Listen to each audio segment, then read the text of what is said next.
As I'm sure we're all aware, Stardew Valley is the perfect way to wind down and get cozy. It's an exceedingly wholesome game, and that's one of the biggest draws, including how slow-paced things are.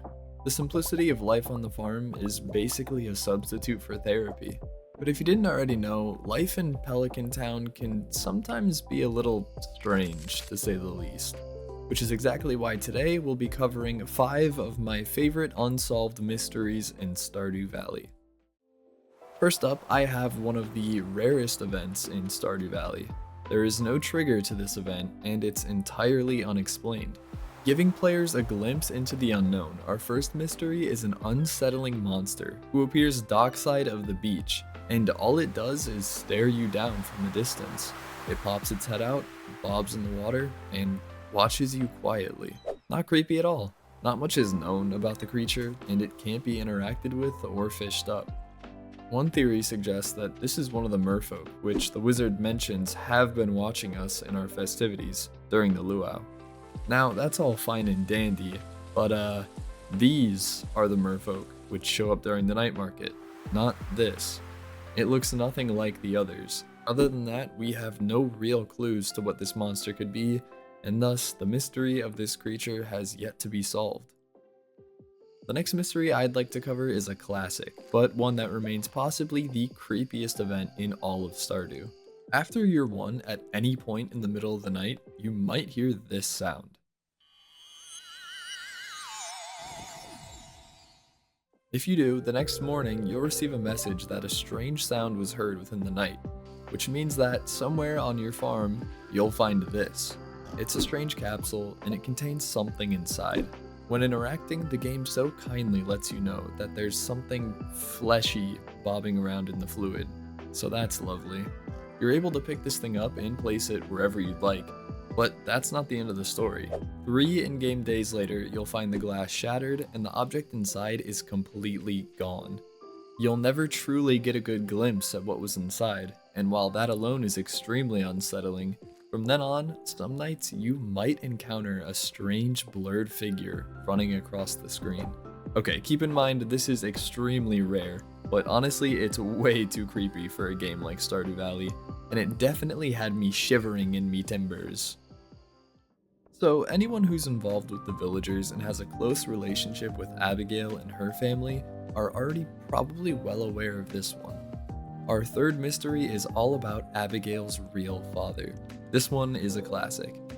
Through a number of dialogue options with multiple characters, it's heavily implied that Pierre is not actually Abigail's father. And here's why. For starters, Abigail points out that her hair is purple, just like the wizard's, but she doesn't even need to dye it.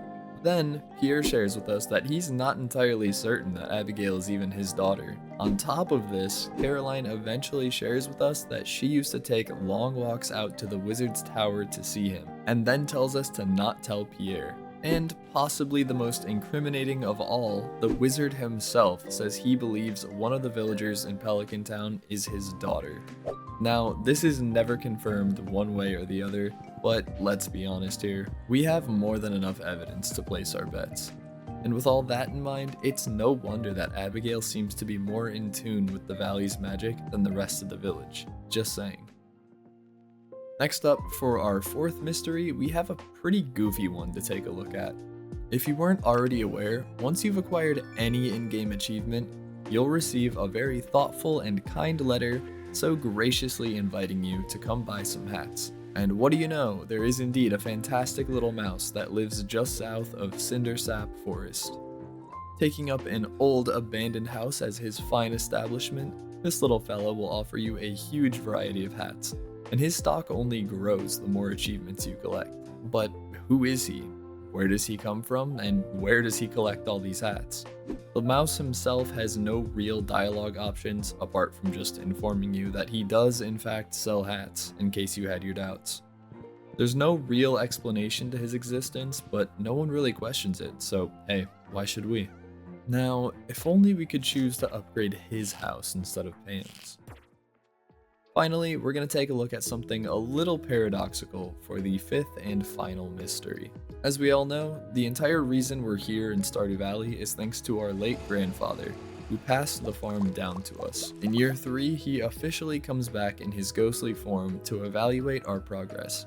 But let's stop for a minute here. He's not the only ghost in the game. In fact, we see plenty of them in the mines, which would suggest that they're just physical creatures. With this logic, we aren't simply defeating monsters. Does this mean we're slaughtering the ghosts of others? Maybe not, considering they want to attack us too. But where's the line drawn? And what makes those ghosts evil compared to someone like our grandfather? With that all in mind, you have to stop and wonder, are we the bad guys? That's all from me for now. Thanks so much for sticking around to the end. I really do hope you enjoyed, and I'll catch you in the next one. See ya.